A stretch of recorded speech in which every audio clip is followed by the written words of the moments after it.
A gospel worker named Hope had served many months in Libya.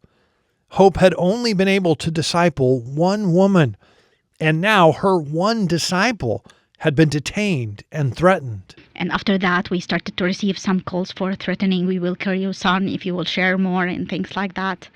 It was hard, but at the same time, there was hope. It means there is something here we should wait for, and maybe the Lord will give us more opportunity. Jesus never promised his followers an easy path. In fact, he told his disciples that the world would hate them. He sent them out as sheep among wolves. Jesus' words came true in the life of the apostles, and they're still coming true today in the lives of his followers around the world. Join host Todd Nettleton as we hear their inspiring stories and learn how we can help. Right now on the Voice of the Martyrs Radio Network. Welcome again to the Voice of the Martyrs Radio. My name is Todd Nettleton. We are in our studio today in Bartlesville, Oklahoma with Brother Nagy and Sister Hope. If you are a longtime listener to VOM Radio, you know we often use only one name, and we're going to do that this week to protect their ministry. They are from the Middle East. They are ministering in the Middle East, and we will hear more about that. Brother Nagy, Sister Hope, welcome to the Voice of the Martyrs Radio. Thank you. Thank you for hosting us. Let's start out at the very beginning. What is you guys' story of faith? I know in the Middle East there are Christians who were born in Christian families and met Jesus. There are Christians who were born in Muslim families and met Jesus. What's your story? We grew up in Christian families, people who love Jesus and go to the church and participate in ministry, encourage us to go to the church and be there, follow Jesus, read the Bible. Just a normal Christian home and parents who encourages their kids to follow. What a blessing. What a blessing that is. How did God then take you out of your home country and say, hey, I want you to go to another country? And in your case, the country was Libya. It's not a safe place. It's not an easy place. How did God sort of draw your hearts to say, I want you to go to Libya and to represent me there? It was a process, of course. It's not like one-time call, but how the Lord take us in a journey to, in the beginning, to start to realize the need of the people around us in the country that we lived in for years, and to see how they are suffering without Jesus and start to share there. And then through many things happening around us, especially the Bible school, the Lord started to open us more to the whole word and the need. And then he started to talk specifically about Libya, which is our neighbor country, but we didn't know by that time anything about that country. And then the Lord confirmed his calling many times that this is the country that I want you to go and serve there. What was the response of your families? Because Libya is not a particularly stable country, not a particularly safe country. When you said, yeah, God's calling us to go to Libya, did your family say, oh, praise the Lord? Or did they say, are you sure that that's God? Actually, no, we didn't say that directly. We used the official reason that we are going for work, for jobs, because even in our context, even in the church, or that time we were teaching even in the Bible school, and people, as soon as we said that we are going to travel, the first suggestion is, where? America or Australia or these kind of countries? Because for them, we are stable, we are doing good job, we are doing good ministry, but telling them we are going to Libya, we should give a good reason for them to feel like, maybe. So we used the official reason, which is work. That's very interesting. I think that gives us a little picture of how the security situation is. Like, you didn't even feel comfortable in your church family or in your family saying, hey, God's calling us, we're going to go. What was it like when you moved to Libya? Like what was it like trying to get your feet on the ground and trying to establish yourselves, and then trying to see, okay, Lord, how are we going to reach out to people? How are we going to advance the kingdom while we're here? Of course, in the beginning, we were so excited. Let's go and convert whole Libya to Jesus. But it was shocking when we landed there. Of course, we have no one told us what we will face in the future or how we will do it. We just took our luggage, and our son, he was 11 months, And we went to Libya. We stayed in a hotel for, I think, 2 weeks in the beginning to find an apartment and find a place to live and things like that by ourselves. And the shock for us, it was also the language barrier. They speak Arabic and we speak Arabic, but their dialect, it was very different. In the beginning, we couldn't understand. We expected that we don't need to learn their dialect. We already speak Arabic. Exactly. But we took some time for smiling and nodding for people without understanding them. That's a good skill for all of us cross-culturally. Oh, yeah, that's great. How frustrating was that, though, as it was difficult? And you feel like, okay, Lord, you called us here, and now it's so hard. The dialect barrier wasn't recognized before. We know this is a different community. They have, of course, their own habits and traditions. And there wasn't enough resources even to talk about cross-culture work and prepare us for this kind of culture shock.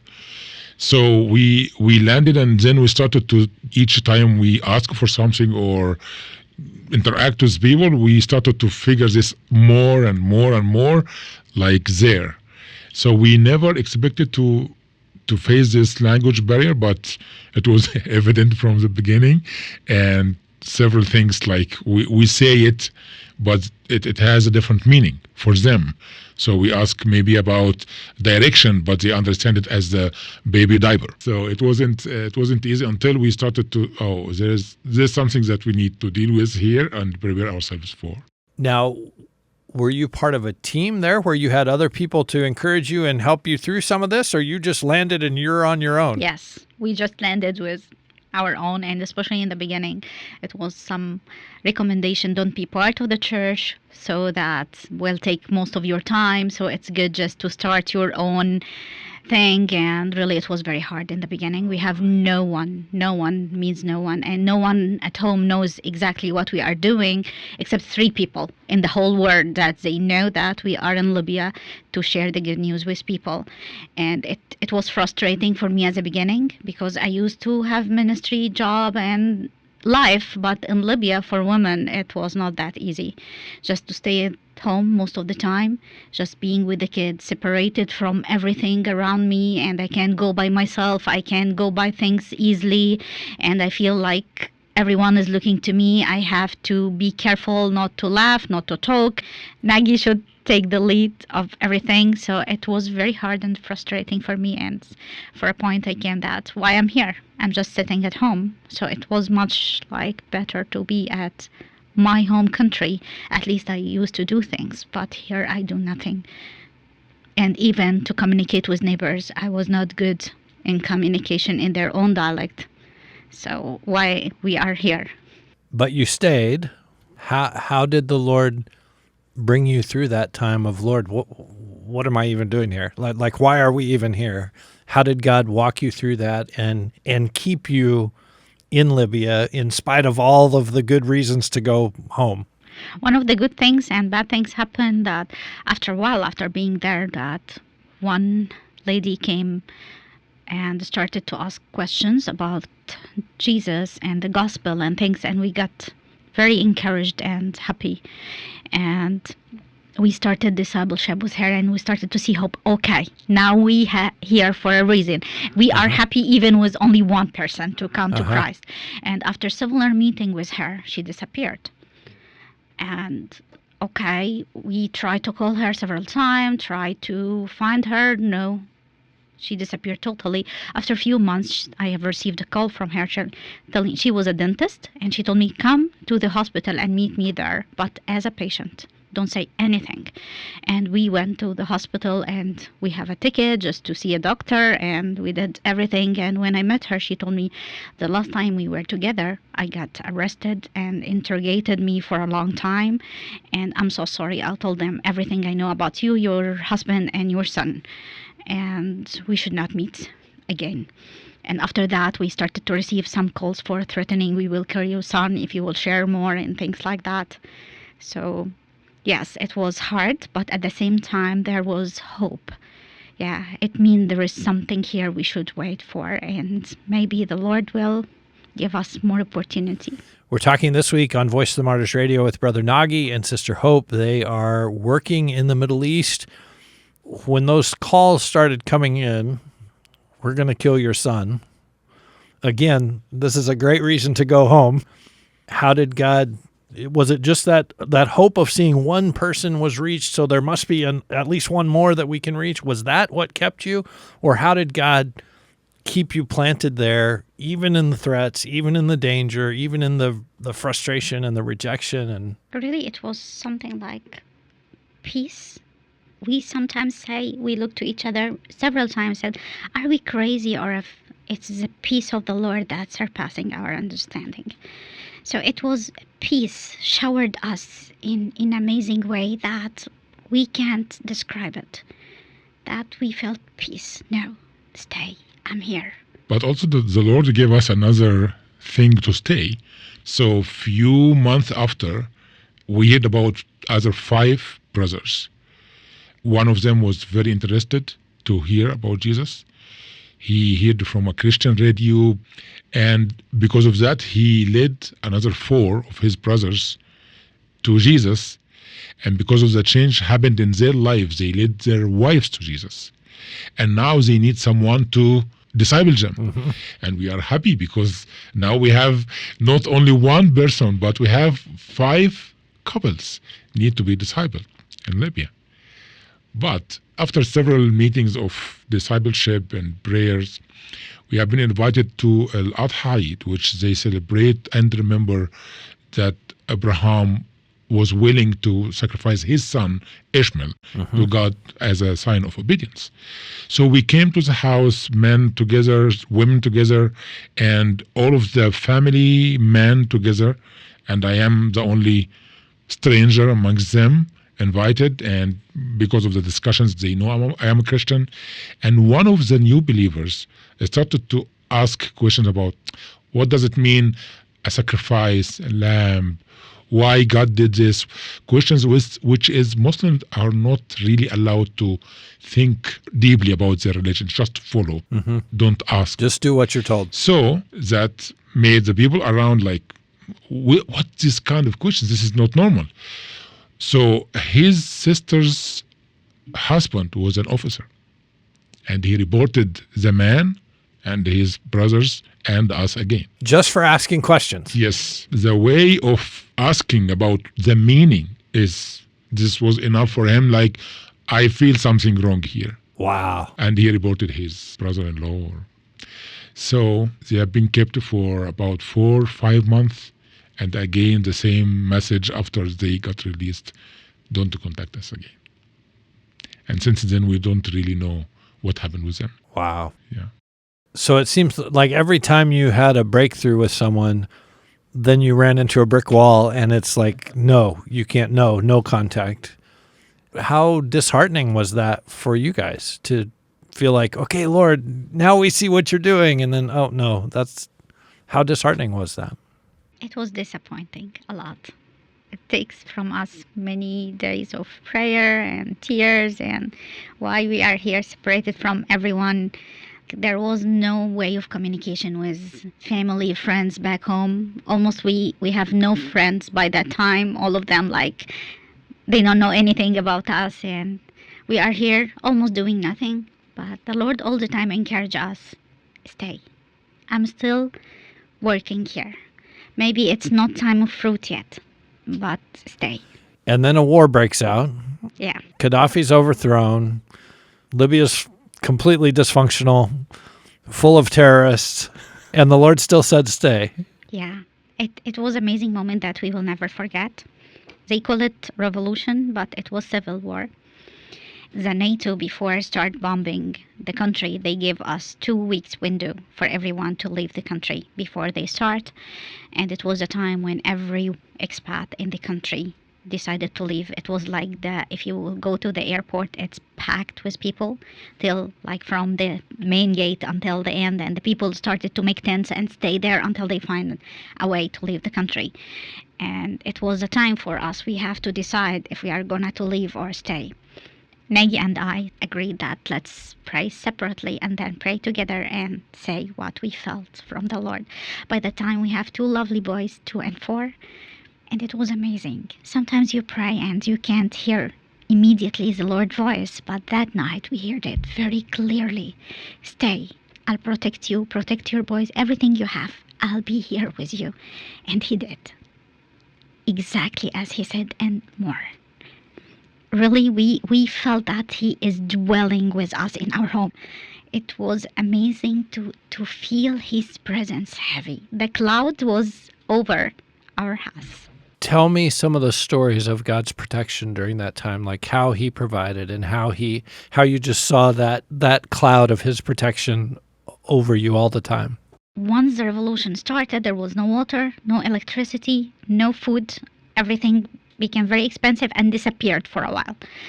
And in the beginning, one of our neighbors gave us like a house for 1 hour every day just to start to use this water for 1 hour to clean the house and take showers, make cooking and washing clothes. And we stored a little bit of water here or there for the rest of the day. Until that, our landlord, he was like, the building that we live in, it was like 2 floors. We are in the ground floor and he said that, I remember when I was a kid, there was a well in the backyard of your house. So maybe we can try to dig it and see if it's still there is water there or not. And we heard from our neighbors, some of them, they have tried before, but they couldn't find any water. But we said, let's try. We will lose nothing. And Libyan, if we didn't talk about that, but they are not easy to enter to your house or invite you to their house. But for the first time ever, they came to help Nagy to dig the well and see if there is water there or not. And praise the Lord, in less than 5 minutes, we have pure water that we can use, not only us, but also our neighbors. And instead of taking the house from them, now we can give them the water. What did your neighbors say about the fact that you could leave, but you're still here? Like, were they like, what are you even doing here? Like, why are you not getting out of here? This is a very good question, because specifically the landlord asked me, why you didn't leave while everyone is trying to find a way? You have a country. Why you didn't leave like others? So we didn't find any answer except the reality. We love you. We are not here because of just to be with you when it's good, when it's stable. Because we love you, we'll stay with you. And me and my wife prayed before the civil aviation stopped, and we heard from our God that he will keep us and protect us and everything around us, even you in the upper floor. So he received it. He didn't give any comment until the end. After 10 months, we sat in the same place in front of the house, and he said, you remember when you told me why you stayed and how your God promised you this and this and this? He did it.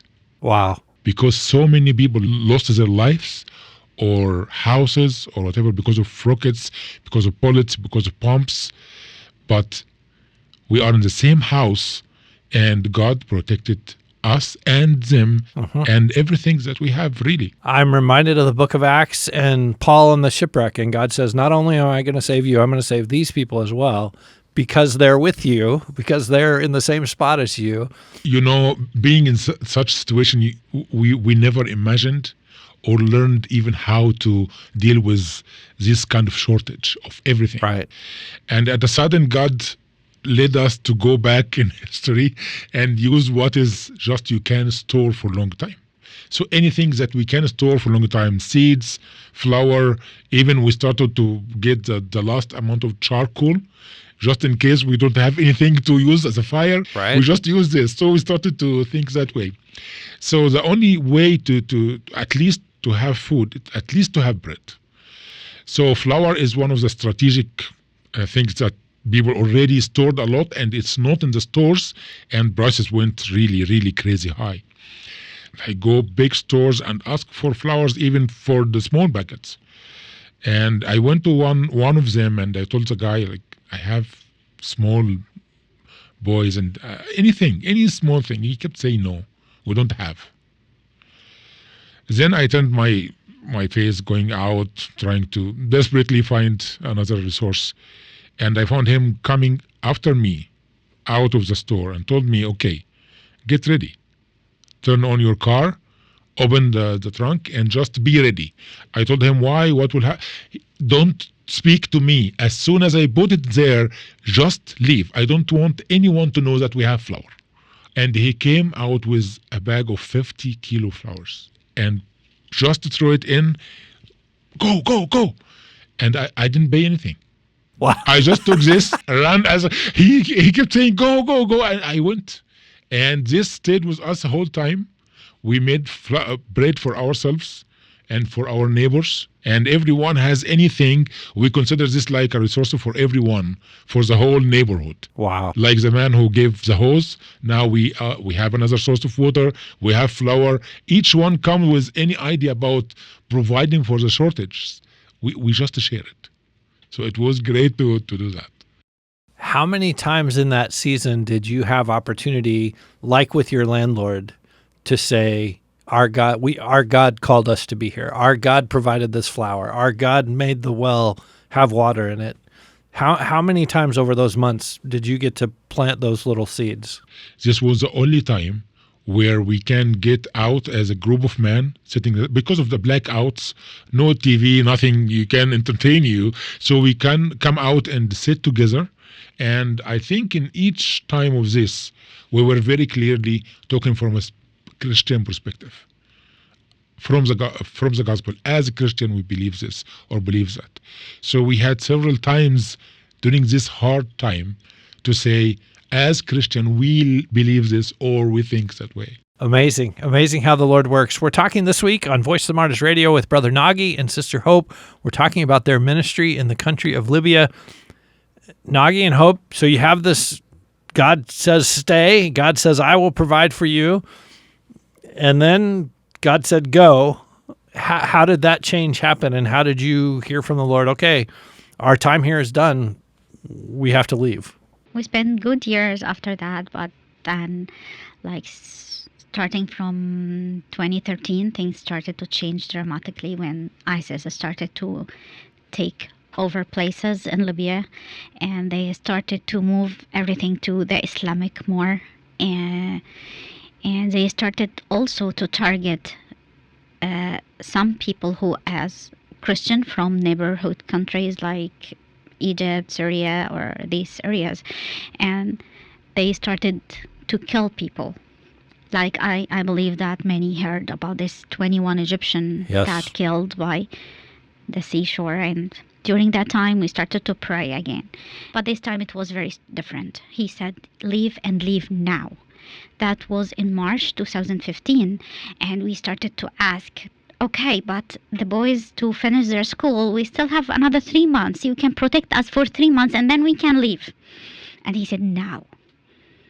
And it was very hard on us because during that time, the people started to be more open to hear, ask questions, why they killed those people, why those people were brave, they didn't cry, or they said Jesus in a loud voice, and it seemed they were have peace or calm, and it was amazing opportunity. It was the first time to share openly and people listen. And during that time, the Lord asking us to leave the country. So it was hard time. It was hard time for us. But you very clearly heard, yeah, you have to go now. Yeah. How hard was that on your boys? It was difficult. Because it was home for them. They felt belong to Libya more any other places. What an amazing example of walking in the will of God, of trusting and obeying Him no matter what. We've heard how Hope and Nagy faithfully shared the gospel in Libya, even when it was difficult and discouraging. I hope that interview will help you stay faithful if maybe God has you right now in a difficult assignment or a difficult season. If this interview has encouraged you, I'd love to hear your story. Please send me an email, radio@vom.org. I'd love to hear from you, radio@vom.org. And you can get more encouragement when you visit our archives and hear stories of more faithful gospel workers who obeyed the Lord's call, even when the cost was high. You can hear past programs by visiting our website, vomradio.net, or find the Voice of the Martyrs Radio wherever you listen to podcasts. Next week, Nagy and Hope are going to be back with us. After God called them out of Libya, he had another assignment for them, to serve him in another difficult place. We're going to hear about that next step in their journey. That's next week right here on the Voice of the Martyrs Radio Network.